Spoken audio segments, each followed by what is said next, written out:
Hello everyone, how are you all? So in this lecture or in this video, I'm going to teach you five simple tips that you can follow in your IELTS reading exam so that you score more than 7+ bands.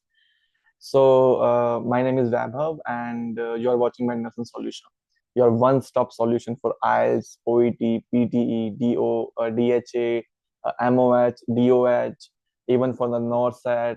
And if you are a nursing student or you are doing GNM, BSc, post basic BSc nursing, MSc nursing, whatever you are doing.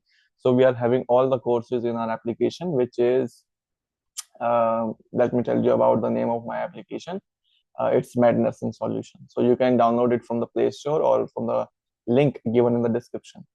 Or if you are an iPhone user, then you can click on the link which is given for our website, so you can visit all the courses. So anyways, so I will share you five simple tips that you can follow to score higher. The tip number one is don't read everything. आपको हर एक चीज read नहीं करनी है. आइल्स के अंदर आप लोगों को कीवर्ड्स अंडरलाइन करने हैं और अपने आंसर्स को स्कैन करना है.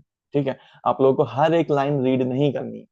ठीक है, जैसा कि बैंड 6 या बैंड 5.5 जिन बच्चों के आते हैं वो हर एक पैराग्राफ की हर एक लाइन पढ़ते हैं, बट आपको ऐसा नहीं करना है. ठीक है. टिप नंबर 2 आती है हमारी रीडिंग द क्वेश्चंस फर्स्ट. आप लोगों को क्वेश्चन पहले पढ़ने हैं, पैसेज बाद में पढ़ना है.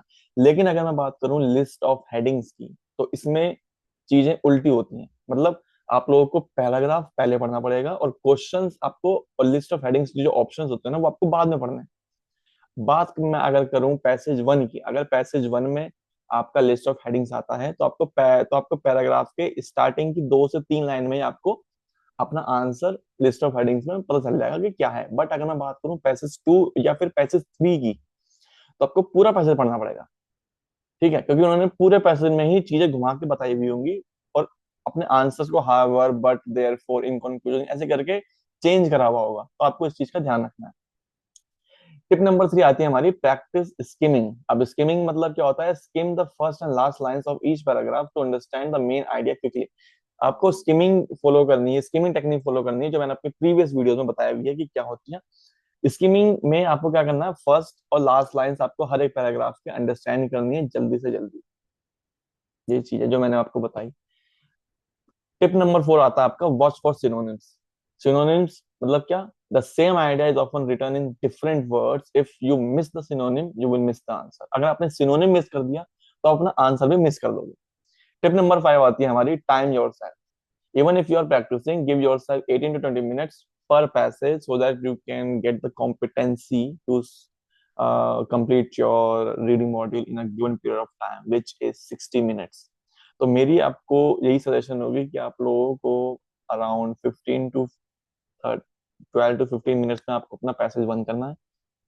ठीक है, 15 to 20 मिनट्स में आपको अपना पैसेज 2 करना है, और 30+ मिनट आपके पास होने चाहिए अपना पैसेज 3 करने के लिए. ठीक है, अगर आप लोग ये 5 टिप फॉलो करते हो जो मैंने आपको बताई, तो डेफिनेटली आपके स्कोर्स बहुत ज्यादा इंप्रूव हो जाएंगे. और एक बोनस टिप मैं आप लोगों को देना चाहता हूँ कि अगर आप लोग टाइम मैनेजमेंट नहीं कर पा रहे हो, अगर आप लोग अपना टाइम मैनेजमेंट नहीं कर पा रहे हो, तो आप लोग क्या कर सकते हो? तो आप लोग क्या करो, एक पैराग्राफ उठाओ. ठीक है, गूगल से एक स्टॉप वॉच अपने हाथ में रखो, स्टॉप वॉच ऑन करो और उस पैराग्राफ को रीड करो.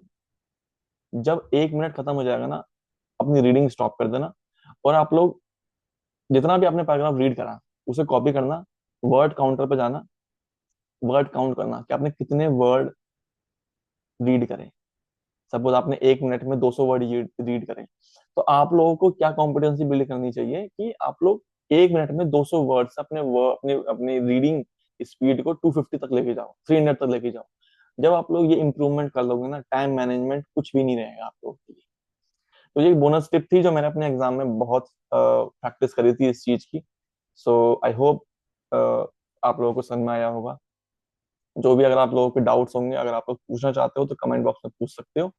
और आप लोग हमसे कोचिंग ले सकते हो आइल्स की, पीटी की, ओईटी की, जितने भी एग्जाम्स होते हैं, specially for the nurses. And if you are a student who want to do masters or bachelors from abroad, then we are here for you guys. So anyways, thank you for watching. Have a nice day.